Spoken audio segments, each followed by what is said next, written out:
Welcome to today's Global Connections program. I'm Bill Miller. Today we're going to take a look at the United Nations to see what it's doing in the areas of peace and security, promoting human rights, and enhancing economic and social development around the world. My guest is an expert on the UN.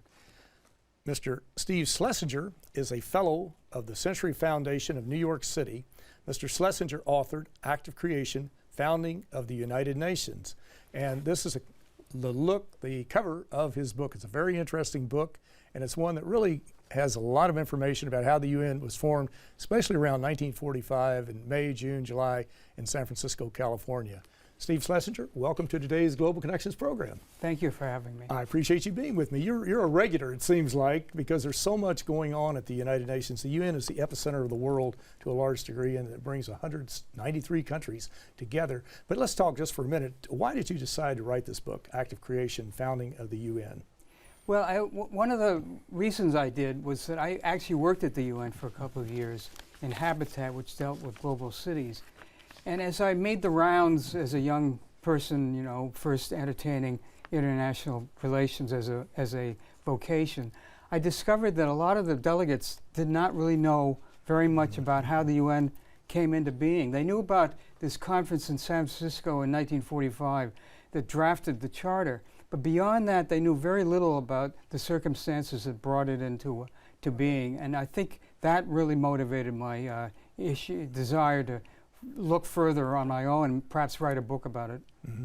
And viewers can go to your website, stephenschlesinger.com, to get more information about what we're talking about today. As you think back to 1945, you have a very vivid idea of what was going on at that time because you wrote about it, I should say. The UN of today is not the UN that came out of World War II, out of the ashes, sort of like the phoenix bird, out of the ashes of destruction of World War II, is it?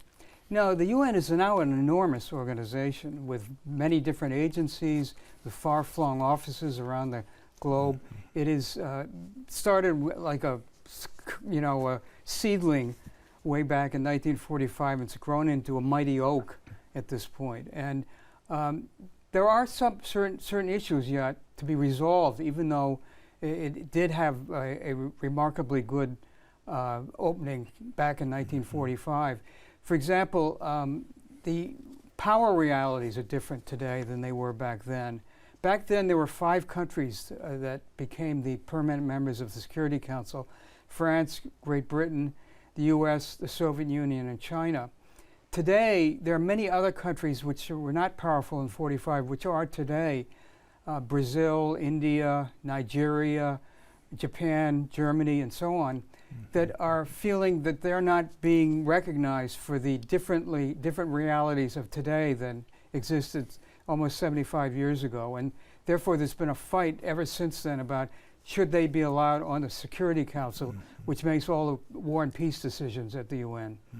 And if we think back, there were like 51 countries that were in San Francisco to sign the charter June 26, 1945. Today, you have 193 members of the Board of Directors, the General Assembly, which is one of the main organs, one of the 2 main organs of the United Nations.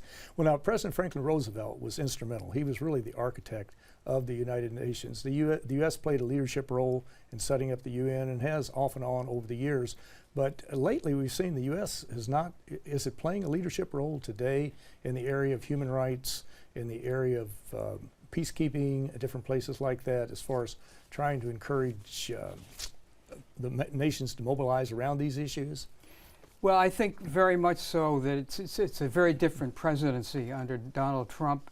He comes from a background, Republican presidents by and large tend to be very nationalist in their outlook on foreign affairs and less interested in collective security or being part of international bodies. And Trump has taken this to the extreme. He's removed the U.S. from the Human Rights Council. He has taken us out of UNESCO. He has withdrawn from the Paris Climate Agreement. He has basically taken almost $500 million out of peacekeeping. His theory under the phrase that he ran his campaign on, America First, was that we should, as a country, only look out for our own interests. And the only thing that counted were our interests. And we don't have to deal with foreign entities, foreign countries, because they are only taking advantage of us. And so all of his movements within the UN have been a reflection of that particular doctrine. And I think it's actually weakened the UN, and it's also weakened our strategic foreign policy, because we no longer have as much authority in this organization as we've had under previous presidents. And a truism in international affairs and politics, whatever, if there's a vacuum, somebody will fill it. If the United States is not there, somebody will fill it, be it China, Japan, Germany, somebody will take it. Absolutely. And what the oddity is that the U.S. still is the biggest donor to the UN's budget on an annual basis. We pay 22% of the UN's budget. The next largest payer is Japan, which is at 9%.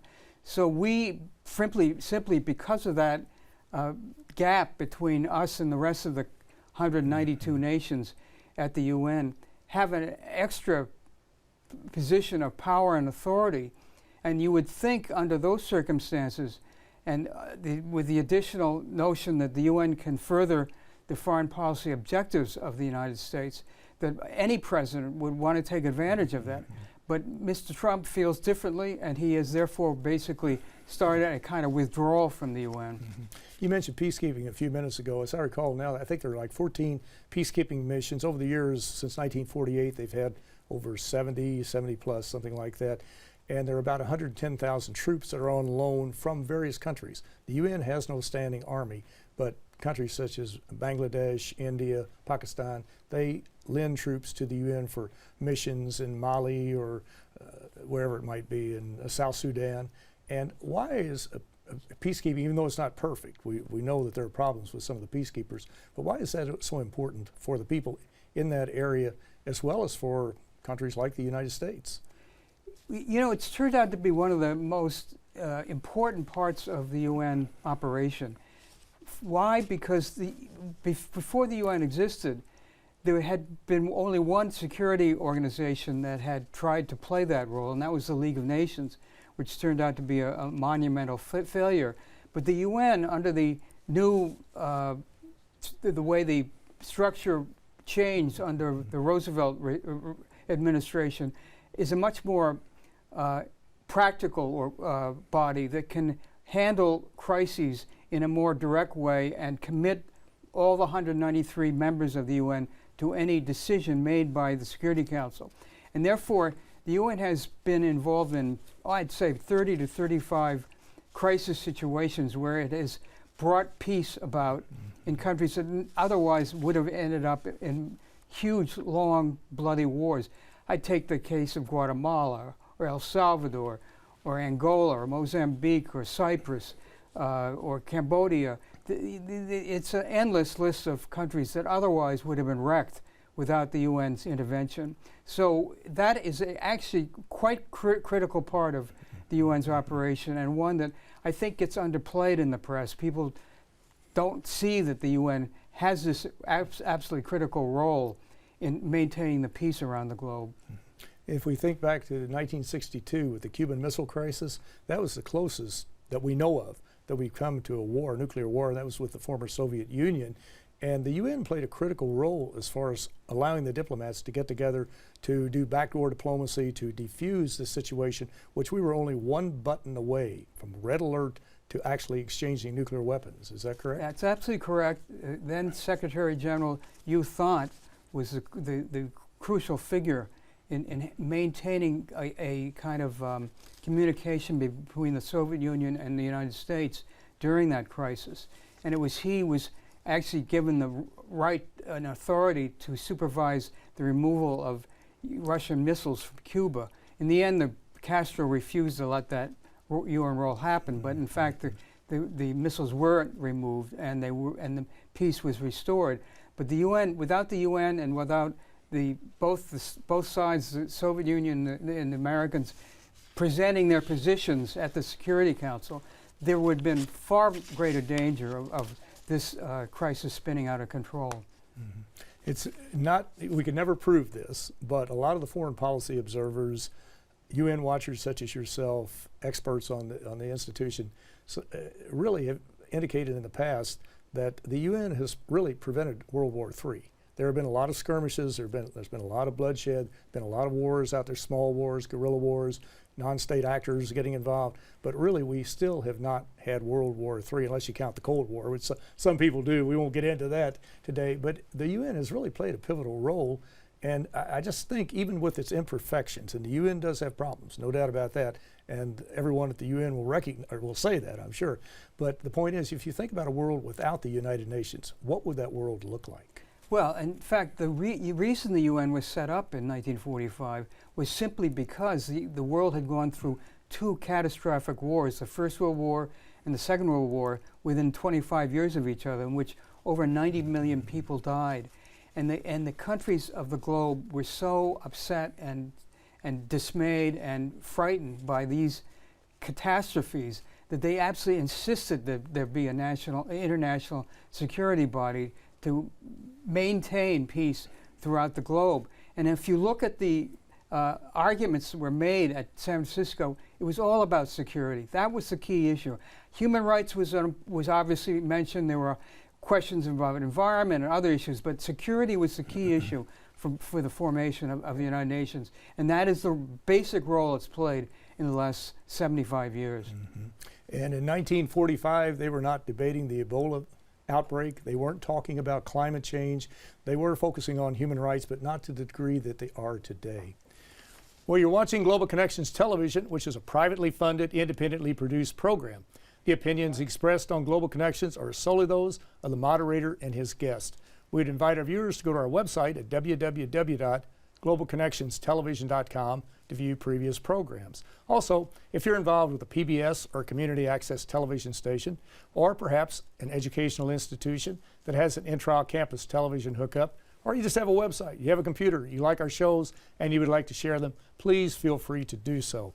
Global Connections Television is provided at no cost as a public service to help us better understand international issues and how they impact our lives. Today we're taking a look at really the main international organization that brings all the countries pretty much of the world together to focus on problems such as climate change, human trafficking, Ebola, and many others. And my guest today is an expert in this area. Steve Schlesinger is a fellow of the Century Foundation in New York City, and he authored Active Creation, Founding of the United Nations. Steve, we were talking about the role of the United Nations, and again, the UN, as Madeleine Albright, the former Secretary of State and former permanent rep for the U.S. to the UN, said the UN is indispensable, but it's not perfect, and we realize that. But it seems that the UN has reformed in many areas over the years and has gotten much better at internal efficiency and effectiveness. How do you view it? You've seen the long ball play, or the big picture, I should say. I think there's no question that the UN has readjusted to circumstances in a way that allows it to be a more effective body. It still has its flaws. I mean, we have to remember that. I mean, again, I get back to the point that a lot of countries on the Security Council believe that the Council no longer reflects the real power realities in today's world. Mm-hmm. And indeed, the UN has not effectively been able to stop the our wars in Syria and places like Libya, which the UN was supposed to be set up to deal with. But they are blocked because the big powers on the Security Council cast vetoes, which prevent the UN from acting in those areas. But there's no question that the UN has expanded its influence and authority around the world. I mean, it handles not only health issues under the World Health Organization, but refugees, issues of environment, issues of transportation, all of these. And apparently one of the great strengths of the UN is that it does tend to reinvent itself. So when a new issue comes up, like nuclear weapons, it creates an agency which deals with that particular issue. And so that is the great strength of the UN. It has a very flexible UN charter, which was designed to be expansive so that it could adjust to new circumstances that didn't exist in 1945. And because of that, and because of the need for transnational effectiveness in terms of making sure transportation is done correctly from one country to another, the UN is inevitably brought into these issues as the only body that can solve the international questions that cross borders. Do you feel that we need more education on the institution and more information about it? Because I think it seems like the media are obsessed with the Security Council, which is very important, the most important arm, most important organ, the 6 organs of the UN, but that's only 20%. Peacekeeping and Security Council are about 20% of the budget. There's another 80% with the World Food Program, UN Children's Fund, the World Health Organization teaming up with Rotary International to eliminate the scourge of polio. You've got folks involved in helping to move aircraft, ships, mail, and weather information around the world. But do we, in the United States, and perhaps people overseas see it a little, they see these services more clearly because their media have a tendency to focus more on the UN Environment Program or on the International Labor Organization. But do we need more educational programs and more journalists covering the UN? Well, more broadly, that's what I'm saying. One of the oddities of the fact that the UN was basically invented by Franklin Roosevelt and supported by the United States in 1945, both financially and otherwise, politically, is the fact that this country, which, as I said, created this organization more than any other country, has been less supportive of it than most of the other 192 nations around the globe. Those 192 nations feel protected by the UN, but the U.S. somehow feels that it's inhibited by the UN, that the UN blocks its ability to act unilaterally as it might wish to do. And therefore, there has been always a struggle in this country between the need for some sort of international commitment, which means you have to kind of reduce your own powers a bit in order to subsume your own sovereignty in order to help the greater populace of the world, against those who feel that the only thing that counts is American sovereignty. Getting back to the America First proposal doctrine of Donald Trump. And I think that therefore, one of the things that's very important in the United States is to support as much education in high schools and colleges for the UN and for an understanding of the UN, so that Americans, youth, grow up seeing the UN as not only supportive of the world, but supportive of America too, and as a peacemaker. We don't have enough of that. There's no question about it. I don't think our American politicians talk about it enough, and certainly there are many, in fact, right-wing types who basically disown any involvement in the UN.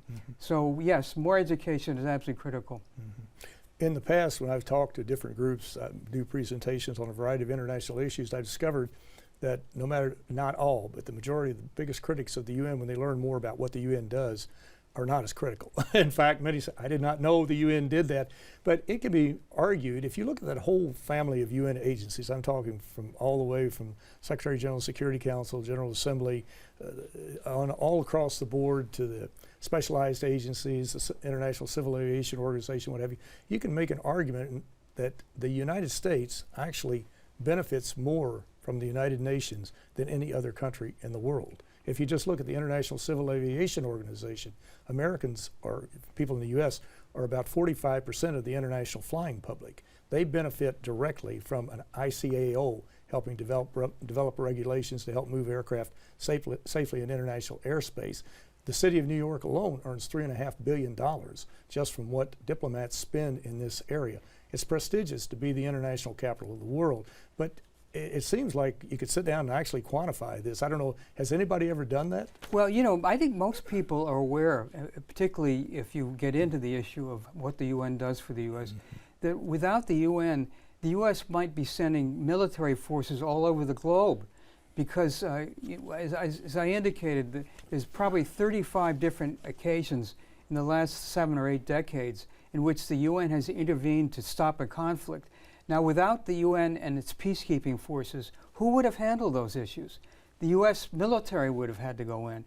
Therefore, using American taxpayer dollars that otherwise could have gone to domestic uses, But in fact, with the UN handling it, with other countries cooperating under the doctrine of collective security, we don't have to do that. So we put a lot of the pressure of those kind of difficulties onto the UN, which relieves us both financially and diplomatically from having to, push our faces into the countries that are overseas that wouldn't necessarily like a single country like the U.S. to intervene. And a study, I'm trying to remember which one it was, a few years ago, found that UN peacekeepers, when they can do the job, and they cannot always do the job, but when they can, it's 8 times cheaper for the UN to do it as opposed to the United States military. And of course, the U.S. military is delighted not to be involved in Mali right now. Mali, or before in Haiti, we gave the UN the baton and got out of Haiti very quickly. So there's a strong reason there. Well, in the last couple of minutes we have, Steve, what would you suggest could be done to help the United Nations become more effective, more efficient, and to maybe overcome some of the problems that they have today as you see them? Well, I think one of the problems that the UN is facing, and it's not the fault of the UN, it's sort of subdued in the past couple of years, mainly because the overweening shadow of Donald Trump on all international issues. The fact that the U.S. is not playing a vigorous leadership role in the UN affects the organization. And any man or woman who is Secretary General has to defer to the wishes of the country that pays 22% of the budget. And therefore, the UN is, in a sense, playing a role which is, I think, quite effective, but kind of invisible at this point, because it's overshadowed by the antics and rather bizarre behavior of the American president.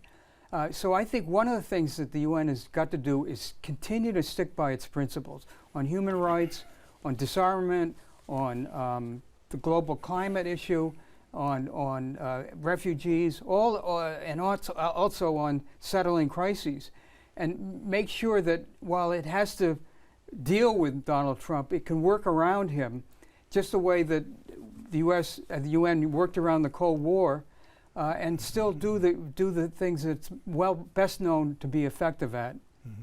And in the last 30 seconds we have, the hardest question: do you think climate change is our #1 problem as we move forward? I think there's no question about it, and I think finally, most countries are waking up to that fact, except unfortunately for the United States. Mm-hmm. And of course, the United Nations has been critical over the years, going back many decades, really, but especially since 1992 with the UN Conference on Environment and Development, the Sustainable Development Conferences. Ban Ki-moon was just an avid supporter of focusing attention on climate change and the ravages of climate change. And we see what it's doing today, and it's just the ice is melting much faster than we thought. Desertification is taking place. The oceans are warming. The oceans are rising. This is a major problem that all of the countries of the world have to come together. We have to move off of fossil fuels. That's creating the largest carbon footprint. And there are ways we can do it economically, ways we can do it without disrupting people's lives, in many cases without creating huge numbers of unemployed. But we've got to mobilize. And of course, really the only institution, we can all do something in our own communities as consumers and whatever, but the only institution that brings all 193 countries together, albeit with its warts and imperfections, is still the United Nations. And we've got to work with the United Nations and these other countries to try to move forward and to overcome these problems, especially climate change. As Ban Ki-moon said, there's no planet B, there's no backup. If you lose the Earth, we've lost the game. But Steve Schlesinger, I want to thank you so very much for a very interesting and very informative program. Okay. Thank you, sir. I'm Bill Miller. Thank you for joining us today on Global Connections Television.